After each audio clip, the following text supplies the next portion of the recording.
Hey everyone, welcome back to the Growth Signal, where we are rethinking the future of customer relationships, how we build them, how we keep them, and how we continue to lead as customer expectations rapidly evolve. My name is Alyssa Nolte, And I'm Nicky Billou. and we are going to have a fantastic conversation. So, Nikki, let's get right into it. What is your hot take? That is a spectacular question, Alyssa Nolte. So, my hot take is the most powerful strategy in business today is believe in people. Now, what do I mean by that? So, growing up, I'm actually an immigrant from the Middle East. I'm a Christian from Iran. And when I was 11 years old, the Islamic Revolution took place in Iran. And it was a wild and crazy time. In fact, one day, a Molotov cocktail sailed through our living room window and landed right next to my foot. Now I'm a kid. I don't know what the heck that is. So I'm just staring at it. And there's a rag in there burning all the way down. My dad sees it, grabs it, pulls out the rag, and explains to me what it was. And I'm like, oh my God. And he also showed me a note on it that said, die, Christian scum. So my dad and my mom, they decided we got to get the family out of Iran. And it took them a couple of years to get everything sorted out.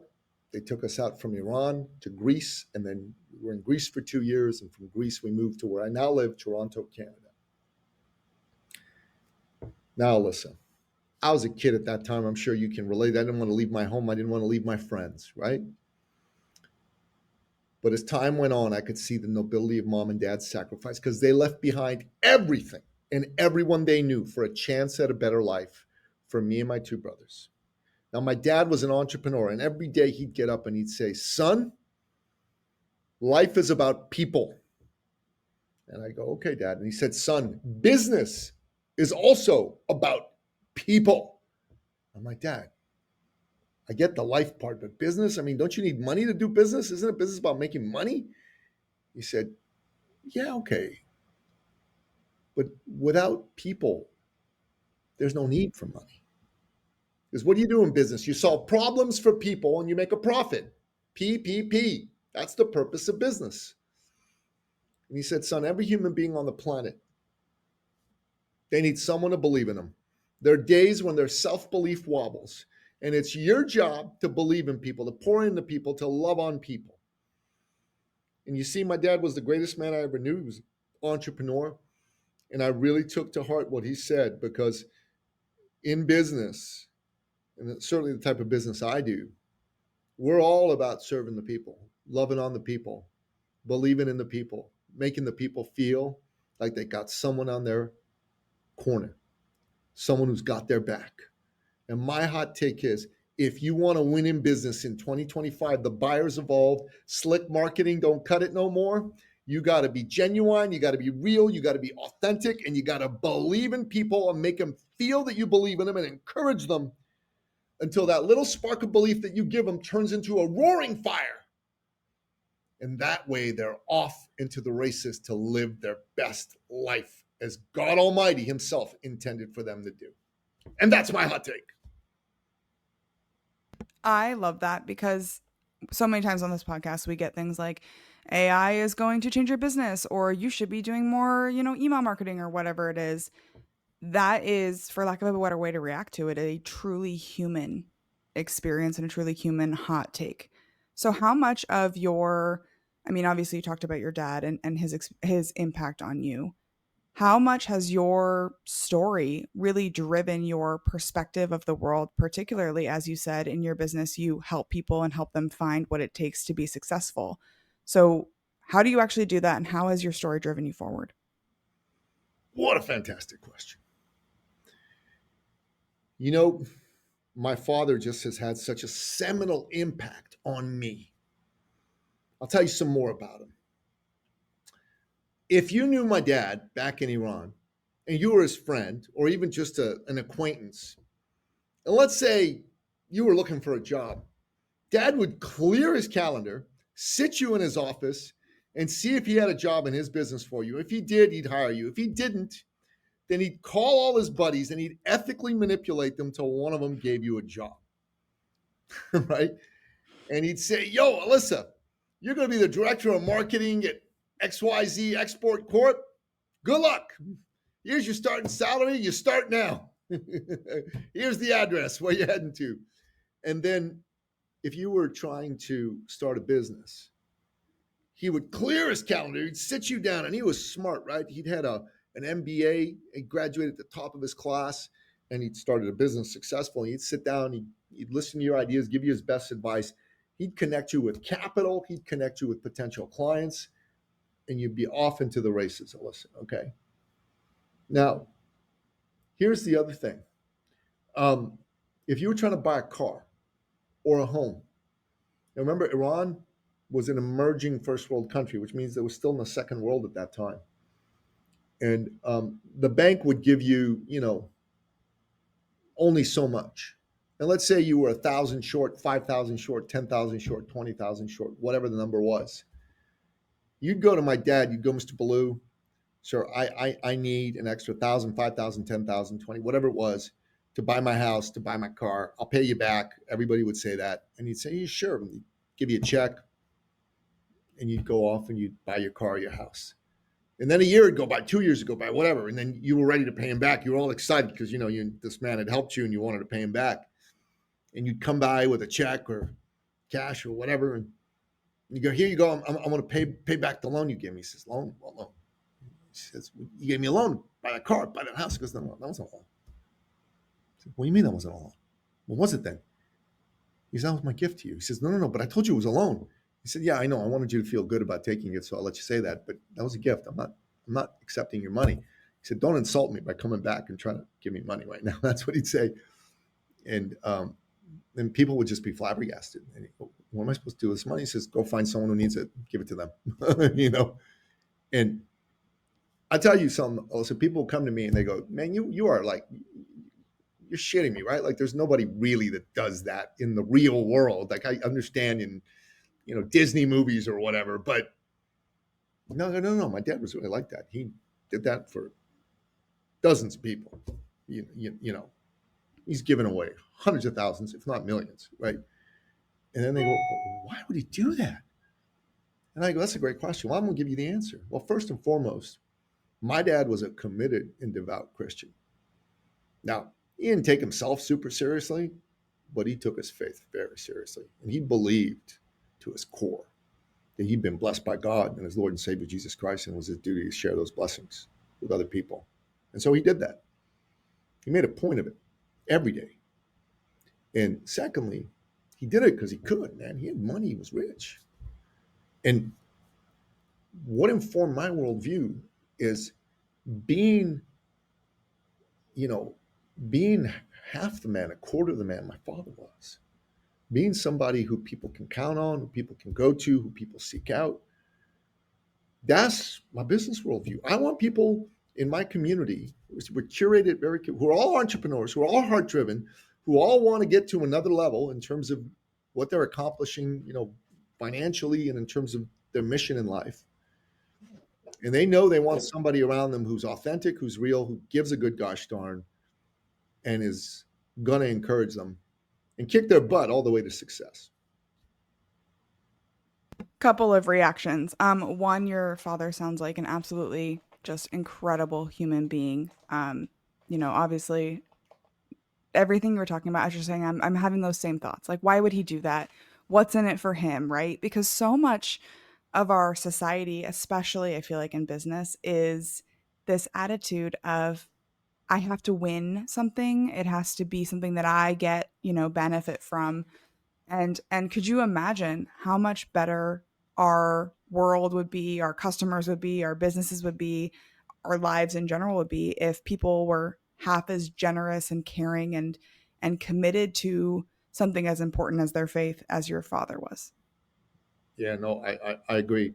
But you got to get in Iran in that time, there was a lot of people like my dad. My dad was pretty special, but there were other special people. Iranian people were raised to be a certain way before, the mullahs took over and wrecked our country. But um, additionally, you also got to understand if you study the law of attraction, which I have, what my dad did was at one level smart business because he gave much, and as a result, much was given to him.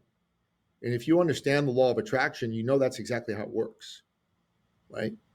Um, there's a reason my dad was so darn successful, and money just seemed to flow at him because, and he flowed out to other people.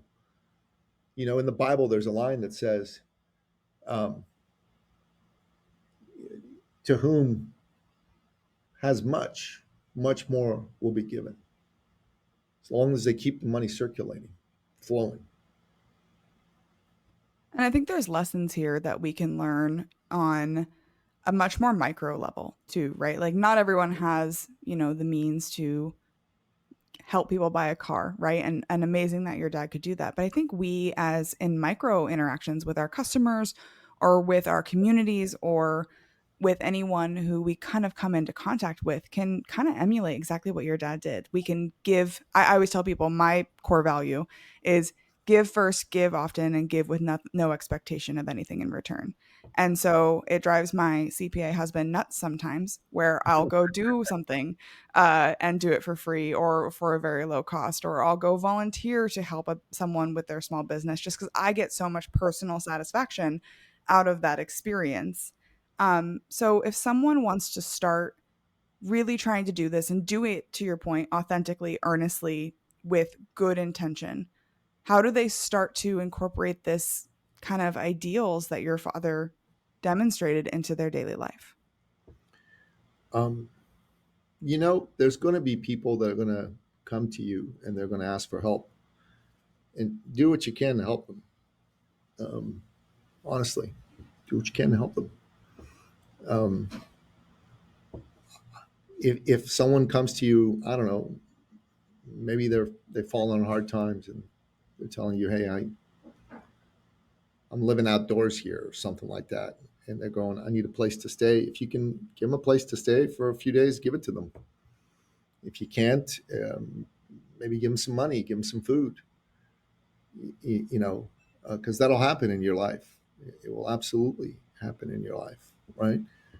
Um, if you run across somebody who's obviously lost in life, in business, and you have the ability to be of service, then do it.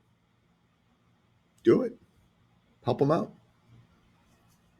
And maybe you don't have money. Maybe you can't give people money. Maybe you're not in a position to do that. But you can give people a bit of yourself, a bit of your time, a bit of your love, a bit of your humanity.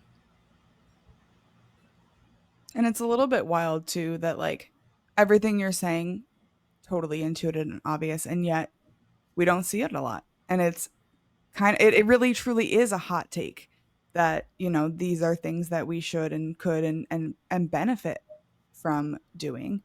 So tell us a little bit about your business today. You mentioned at the beginning that you're all about helping people. Tell us more about that and what that looks like. So that's a great question. Thank you for that. We work primarily with entrepreneurs, smaller entrepreneurs, kind of solopreneurish type. Um, we do work with some folks who have like, bigger, more established kind of 8-figure type companies, but they're at like maybe 10 to 20% of our clientele. Most of our clients are like coaches, creators, consultants, thought leaders, you know, or they have businesses that are very service driven and they're the primary product. You know what I'm talking about, right? And a lot of these folks are, if you think about it, what does it take to be successful in business? Okay. So one is you got to have like a skill and an expertise and an ability to solve a problem for people, right? So whether you're a business coach, a relationship coach, a software person, whatever, you got to have those skills to actually solve a problem. So that's number one. And the number two thing you got to have is you got to have, well, business skills like sales, marketing, branding, Um, and those two are overlaid with self-belief and mindset, right? And if you think about it, Alyssa, um, the problem a lot of these folks who are these expert type business owners who are like using their expertise, their thoughts, their skill set is they got really great skills to help people with their expertise. Their business skills are so to downright stinky, and their mindset and their self belief is so to downright stinky. You know what I mean? So, out of these three, you know, foundational pillars, one of them's really strong, and two of them are shaky to weak, right? And our job is to help them believe in themselves, and that's a whole set of conversations and coaching to get someone. You can't just tell. I can't just say to you, okay, Alyssa, believe in yourself. Now you're gonna do great. That's not gonna work. I mean, Right. you can nod your head and say yep, and the internal wiring is not going to change. We have to help you change the internal wiring, and that takes time. And I want to say that does not happen overnight, but it does happen, and it can happen relatively quickly. By relatively quickly, I mean weeks and months, not hours and minutes, which is what people think, right? Like, You mean I can't snap my fingers and suddenly believe in myself? It doesn't work that way? no, sorry, I wish it did. I really do, but it doesn't. But weeks and months is still pretty good. I mean, if you can get it done in anywhere from like 3 weeks to 10 months, it's still fantastic, right? For you to get that belief rewired permanently, and I'm talking permanently. And that's the important part, permanently. And then we got to teach you how to be effective at selling. And unfortunately, in 2025, there's a lot of people who are scared of selling and they cover up their fear by going, oh, selling's bad. I don't be one of those pushy people, those people that reek of commission breath when they walk in the room. That's not That me. desperation smell Right. that we all smell. Desperation smell. Right. Mhm. And I'm like, you must really be scared shitless, excuse my language. That's a technical term, right? To have a conversation with a human being and see if you can be helpful to them. Because if you Yeah, weren't, you wouldn't say that about sales. To me, sales is an act of love, right. of respect, of service. And the way I see it is if you need my help or the type of help that I provide, Alyssa, let's just say you're solopreneur coach type person. And let's say you've got a $250,000 business. And let's say you've been stuck at a 250,000 roughly for 2, 3, 4 years, right? And you need to go to another level. There's a lot of reasons why you need to. For a lot of people might be listening and going, oh, 250,000, that's great money. Yeah, maybe, but maybe for what she needs to do, it's not great money, right? Um, but your self-belief is you're a $250,000 woman. You can't Right, get that's your my mind ceiling. going. That's your ceiling. And you're scared of getting in front of people and having these sales conversations with them. So my job is to rewire your self-belief, rewire how you look at sales, and then get you going so you look like, oh my God, like the way I would look at you is if I can help you, I am taking a stand for you. And the way I take a stand for you is I help you see your problem and help you see why you're not getting past it. And then I go, I can help you. If I'm the right guy to help you, I will say, I can help you. I will help you if you take my hand. Here's the investment. Let's go. And if you get scared at that point and you go, well, I got to talk to my husband. Well, it's too much money. Well, I whatever else. What are they? They're too much money. I got to talk to my husband. I need to think about it. Those I'm are very busy right now. I've very got a lot busy on right my now. plate. And Mhm. here's what I'm going to say to you. I'm going to say to you, okay, Alyssa, I get all that. I can appreciate that you need to talk to your husband. It's too much money. You're very busy right now and you need to think about it. I can appreciate all of that. But other than those four things that you just said, is there any reason that you want to take action now Right. to finally break through this plateau you've been on for 4 years that's eroded your self-confidence and destroyed your ability to really deliver for yourself and your family the way that you say you want and your family deserves? Any reason you want to take action now? Now, Alyssa, what can be your only answer to that? If you're, you know, semi-honest, you're going to go, "Oh my God, he just called me out on my bullshit," right? That's what you're Yep. going to say. He just called me out on my bullshit. No, you're going to go, "Well, I guess no. There's no reason why not." And then I'm going to go, "Great," and I'm going to say, "Alyssa, I know how you feel. Other people have felt exactly the same way, but here's what I found to be true, and it's really interesting. People don't get on my calendar by accident. They get on my calendar because they're good, heart driven people and their back's against the wall, and it's now or never." And Alyssa, how much longer are you willing to put up with being stuck on this plateau? Another week, another month, another year, or for the rest of your life? No, you don't want to put up with that? Then don't overthink it, Alyssa. Pull out your Visa card, Right. take my hand, and let's get you off this plateau once and for all. And let's help you and your family have the life that you deserve. Now, there'll be people who'll go, "Oh my God, you're so pushy, Nicky." You know what I'm going to go? I ain't not a pushy here, man. Any push you feel is the push of your dreams being crushed under the weight of your lack of self belief. That's the only push you feel. All I'm doing here is taking a stand for you. And you need to understand, I'll tell you this right now. My life won't be changed one iota whether or not I do business with you. But your life, whether you say yes to getting my help to make your dream come alive, is the difference between you continuing to have your self belief get crushed until your dream dies, or you turning it around and living the life you deserve. Now, listen, you're listening to me and you're going to yourself, "Holy shit, this guy is like not giving up." And you're right, I am not.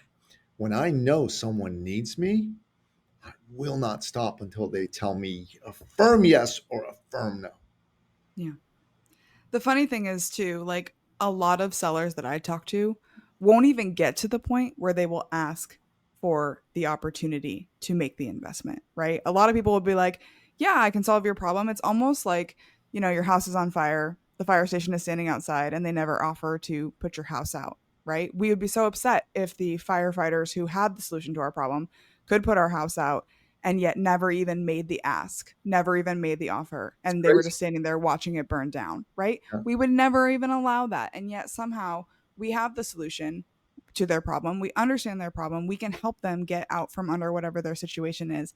And yet we're not making the offer to help them with their problem. We're not. And that is crazy. It's crazy So, if you think about it. Like it's like you said, it's like a firefighter who's sitting there instead of putting the fire out in your house, he's flirting with you. I mean, right. Or even just saying like, "Oh, you know what? I've helped people put out a fire before." go And then ahead. don't say the next part of like, "Would you like some help with your fire?" Like, come on, nobody would expect that. And yet we see that all the time in sellers. And some of it I think is probably confidence, right? They're not confident enough in themselves. And we talked a lot about self-belief and helping people uncover that. But a lot of sellers feel that depth of imposter syndrome in their own salesmanship, their product, their service, whatever they're pitching or their expertise that they're putting forward. And yet we miss those opportunities to stand up and say, "I do believe in this product. I do believe in this service. I do believe I can help you." And if you can't say those things, then maybe you're in the wrong business. Amen. And like I said, if people don't have the skill and they have fear, we help them rewire their self belief and we give them the skill set to have a sales conversation and ask for the business. And it really makes a world of difference because a lot of good people get to grow their business, get to help the people they're supposed to help. And hey, we get to help good people win. And that's what we love to do. Well, that makes the world a much better place. Considering all of the incredible people that you've had a chance to meet or that you aspire to know, who is leading the charge? Who is doing this better than anyone else? You know, that's a great question. I mean, my dad probably did it better than anyone else when he was alive.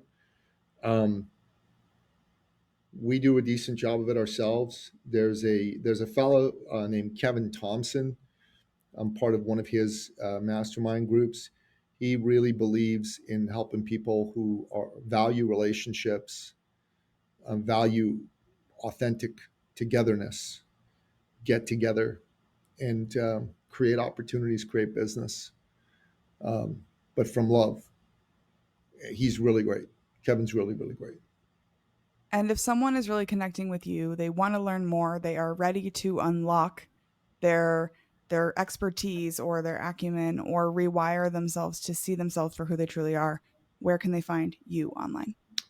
Well, I'm the only Nicky Billou on the planet. So if you're like into social media or reading books or listening to podcasts, just type my name in Amazon, any podcast platform or any social media platform. You can find me. Now, if you want to do more than that and you want to connect with me and have a conversation with me, best thing for you to do is to jump on my calendar. And the way to do that is go to this link, eCircleacademy.com/appointment. I don't charge to have these conversations with people. They're absolutely complimentary and free. All I ask is that if you're going to get on my calendar, do it because you're serious about making a shift in your life. Well, thank you so much for joining us on the Growth Signal. I will drop that link in our show notes. And this was a truly fascinating conversation, so I appreciate your time. Thank you for having me on the show. It was an honor to be here.